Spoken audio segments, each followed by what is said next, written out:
Hello and welcome to Benz Addiction. I committed another crime. And there we go. I bought a W124. It's a 1993. Let's go around and have a look at it. Okay, as I said, 1993, and you guess the engine. It's a 220. It's a 2.2 liter four-cylinder, 150 horses, naturally aspirated. Yes, it's not in the best shape, but let's go around and see what is wrong with it. So this is in a good overall condition in terms of it's going, it's stopping, it's accelerating, and it's handling. This is actually the cheapest W124 in Australia that I could find, and it was like 2 kilometers from my home. So I said, why not? Let's buy it. I love to make this car close to perfection. It's nowhere near perfection now. It has too many issues that I'm going to mention it one by one, but you can guess from looking at the car that it has been neglected for some time. Let's start from this side over here. You can see that this antenna is not going down all the way. There are some marks around the window, which is not a big deal, but there are also some dents on this line over here on the roof, as same as one little dent over here. And the paint itself, it's not shiny anymore, at least, and it's very dirty. And there is another dent, small dent over here. It's hard to see on the white. That's the good thing about the car. I love white cars, and I love silver cars too, because these are very prone to hide the imperfections. What I hate initially about this car is that the yellow paint on that headlight. This is the first thing I'm going to get rid of. It's externally painted, very unprofessional, and as you can see, there are some rust spots on the grille, and this thing over here, which is broken, that's not a big deal. That's $10 off eBay. After I change everything at the front, even these are cracked completely, so I need another set of indicators at the front. That makes sense. I mean, this is a 31 years old car, so original rims. These are 15-inch rims actually, but I actually like the style of the rims. They're not so bad. There are some other issues that are very typical with this type of car, W124. As you can see, this is completely gone, needs replacement. That's not a big deal either. And same over here, this one is cracked too. I have already purchased a pair of those mirror boots. So now let's go inside and have an overall look. It's very clean, not considering this dirtiness over here, but it's perfectly, I think it's perfectly clean. As you can see, this car, except the fact that this is coming off, that's not a problem. I can fix that easily. But everything else on the interior, steering, and even center console looks very good. There's some cracking on the center console wood trims, but that's to be expected after 30 years. The car, as you can see, has 223,000 kilometers. That's about 140,000 miles. It's a 4-speed automatic, original radio still, and the good thing is it comes with full logbook, so someone has done a good maintenance on this. But on the negative side, we have this issue that this car is fully not loaded with options. It's completely manual. The seats are completely manual. That's good and bad. I love the fabric. It looks perfect. It probably needs a bit of cleaning, but that looks perfect.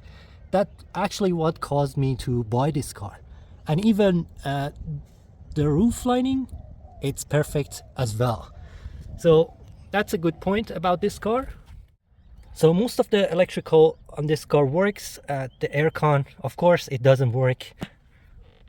Everything looks good. This mirror is a bit cracked, and these do not look very nice, but yeah, it's still doing its job. So I'm not going to touch those. It seems to be a common issue with these cars. It's coming off, needs re-gluing, but that's not a big deal either. Looking at the back, there is not so much legroom over here, but the seats and the upholstery looks perfect. The only option on this car, which is not option, it's actually standard, is those headrests can be loaded, drop down by a push of a button.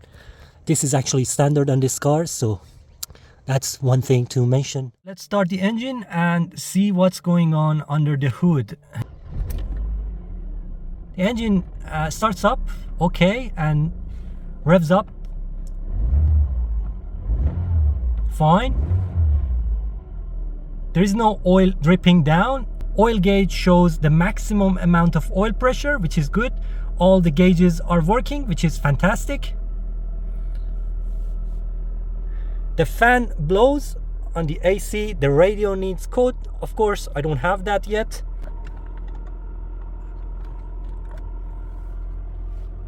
Let's go ahead and have a look underneath the hood. Now you can see what I mean. Everything looks good, but as soon as you get closer, you'll see that the engine is revving excessively high. It's actually now at 1200 RPM. There are problems with this engine, definitely. I can't say 100%, but looking at the wiring harnesses, it doesn't look very good. And the engine idling high is another proof of this issue. There is another issue with this engine, and that's, I guess, oil leaking from the cylinder head gasket. And I can see some oil inside the reservoir as well, which is not good at all. I have to check this to see if it is coming from the oil cooler, is it from the transmission, or what it is really. But I'm ready even to replace the head gasket, because I know the head gasket can be a problem on these engines. As I said, there are lots of issues, but this is a very simple and old engine.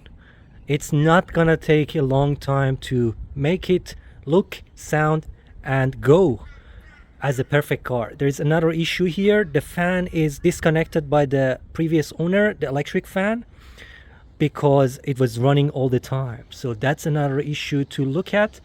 So harnesses needs to be checked or replaced, and then I need to do a compression test on the engine, making sure the cylinder head and the gasket is not leaking.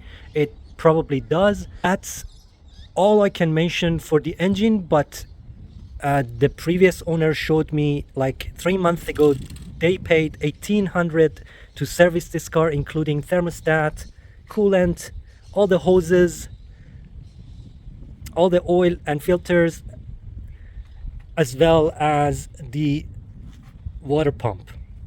So I have spent for that service only $1,800. I'm happy to put this car back on the road and clean it up, and hopefully this car will have another life for 10-20 years, and for some time with me. I love to enjoy driving these cars. They look nice, they drive very nice and smooth, although this is a 4-cylinder, but I wanted to experience again these 4 cylinders and the issues with them to appreciate the V6 and V8 engine.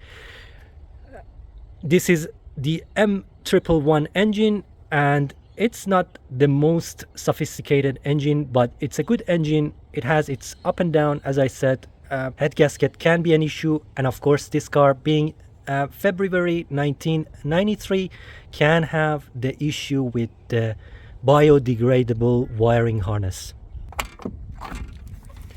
Also, this is the boot area, massive boot area, and nothing is rusty or in a bad shape over here. Probably just need a bit of cleaning, and everything is in place, being being an Australian car means that we don't have a rust issue over here. As you can see, probably few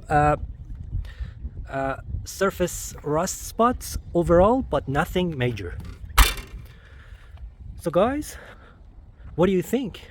This is what I've bought, and I'm pretty sure it can be much better. It can look, drive, stop, and feel better than what it is now. To be honest, I bought this car mostly because I didn't want this car to go to a junkyard. We don't have many of these cars these days, especially in Australia. I don't see them even one per month on the road here in Brisbane, Australia. So that's why I bought this car with the plan and with the intention of putting it back on the road, driving it and enjoying it, and encouraging you guys to buy one if you can buy a better example than this. Okay guys, thanks so much for watching this video again. Have a great day. Enjoy your Mercedes. Bye. Let's go.